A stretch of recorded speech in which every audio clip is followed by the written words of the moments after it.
नमस्कार, मैं हूं नारायण शर्मा और आप देख रहे हैं AINS न्यूज 24 चैनल। अब खबरें विस्तार से। प्रदेश के मुख्यमंत्री विष्णुदेव साय ने अपने निवास कार्यालय में बाबा साहेब अंबेडकर के छायाचित्र पर पुष्प अर्पित कर उन्हें भावभीनी श्रद्धांजलि दी।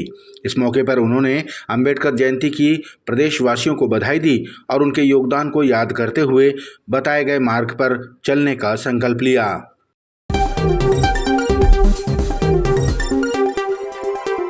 संविधान निर्माता बाबा साहेब अंबेडकर की 135वीं जयंती के मौके पर विभिन्न स्थानों में कार्यक्रम आयोजित किए गए। इसी कड़ी में भाजपा झुग्गी झोपड़ी प्रकोष्ठ द्वारा सामूहिक समरसता भोज का आयोजन किया गया, जिसमें बड़ी संख्या में लोग शामिल हुए।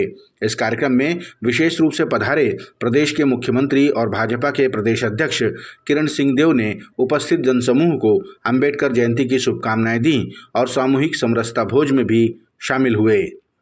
आज हमारे देश के संविधान के निर्माता डॉक्टर बाबा साहब भीमराव अंबेडकर की 135वीं जयंती है, तो सबसे पहले तो उनको विनम्र श्रद्धांजलि अर्पित करते हैं, उनको सत सत नमन करते हैं और आज झुग्गी झोपड़ी प्रकोष्ठ को धन्यवाद देते हैं कि इस अवसर पर उन्होंने समरसता भोज का आयोजन किया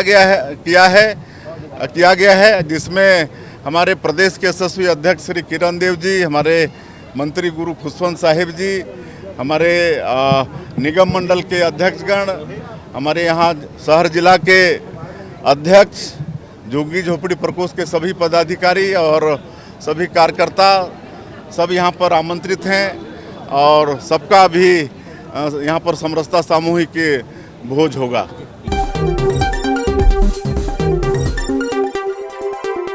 राजधानी रायपुर के कोटा में स्थित केस्ट ग्रीस कॉलोनी के रहवासी बिल्डर की मनमानी से परेशान होकर आंदोलन पर उतर आए। रहवासियों ने इकट्ठा होकर बिल्डर के खिलाफ शिकायत दर्ज कराई। उनका आरोप है कि बिल्डर ने कॉलोनी का पूर्णता प्रमाण पत्र प्राप्त होने के बाद भी कॉलोनी को सोसाइटी के हैंडओवर नहीं किया, साथ ही बाउंड्री वॉल को तोड़कर नए फेस का काम शुरू कर रहा है, जिसका हम विरोध करते हैं। पिछले 3 वर्षों से बिल्डर हमको सोसाइटी को हैंडओवर नहीं कर रहा है। पिछले 3 वर्षों से हम सोसाइटी को मेंटेन कर रहे हैं।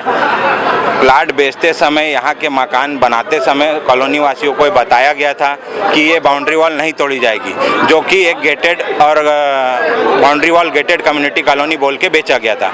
लेकिन आज इस बाउंड्री वॉल को तोड़ने के लिए बिल्डर दबाव बना रहा है। कई असामाजिक तत्वों द्वारा कॉलोनी में गलत हरकतें की जा रही है, जिसकी शिकायत भी पुलिस में की गई है क्षेत्रीय थाना प्रभारी को। कॉलोनी के रहवासियों ने कॉलोनी निर्माण में भी कई खामियां गिनाई, जिनमें क्लब हाउस में पर्याप्त जगह का न होना शामिल है।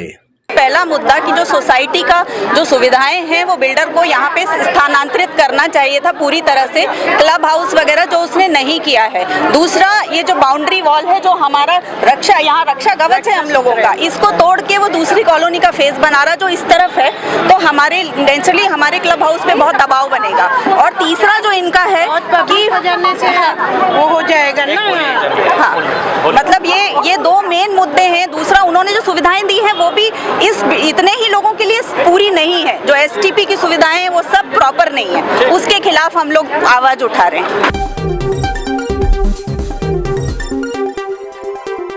छत्तीसगढ़ में पारित धर्म स्वातंत्र्य विधेयक को लेकर छत्तीसगढ़ क्रिश्चियन फोरम ने आपत्ति जताते हुए अपना तर्क रखने की मांग की।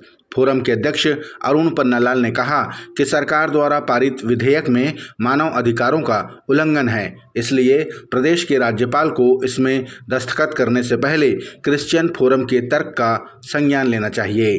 पन्नालाल ने कहा कि धर्म स्वातंत्र्य विधेयक को पारित करने में इतनी हड़बड़ी की गई कि छत्तीसगढ़ में रह रहे लाखों क्रिश्चियन समाज के लोगों की बात भी सुनी नहीं गई।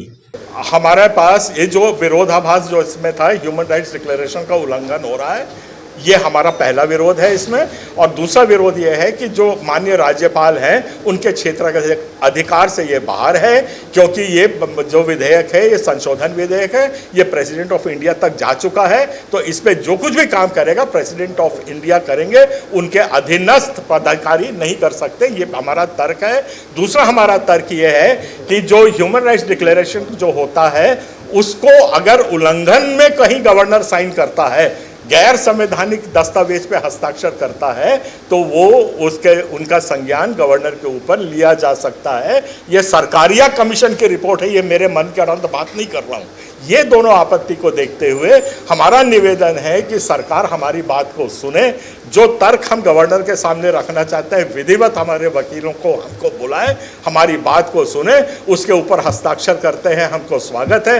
वो त्रुटि को दूर करके हस्ताक्षर करते हैं तो स्वागत है, और बगैर सुने हस्ताक्षर करेंगे तो ये बहुत दुर्भाग्य है, दुर्भाग्यपूर्ण होगा, क्योंकि 45,000 आवेदन हम लिखित उनको दे के आ गए हैं, और आज कम से कम 4 लाख लोगों ने प्रदर्शन किया है पूरे छत्तीसगढ़ प्रदेश में। और 18 तारीख को हम लोग छत्तीसगढ़ में छत्तीसगढ़ क्रिश्चियन फोरम रायपुर में फिर प्रदर्शन करने जा रहा है कि सरकार हमारी बात सुने।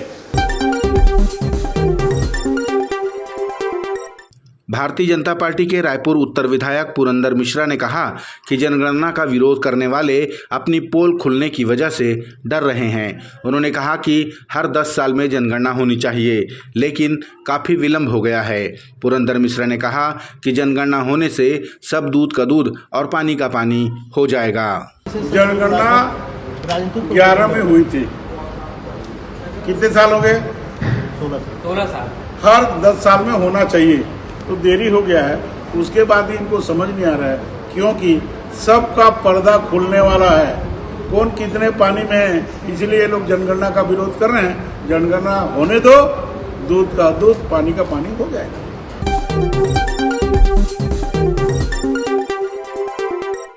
बीजापुर में टेंट व्यवसाय से जुड़े एक कारोबारी की संदिग्ध मौत का मामला कोंडा गांव में सामने आया।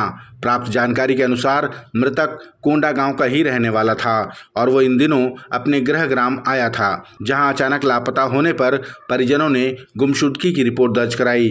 पुलिस ने जांच की और हाउसिंग बोर्ड कॉलोनी के समीप कचरे के ढेर के नीचे से उसका शव बरामद किया। पुलिस ने सीसीटीवी फुटेज के आधार पर आरोपी को भी गिरफ्तार कर लिया है।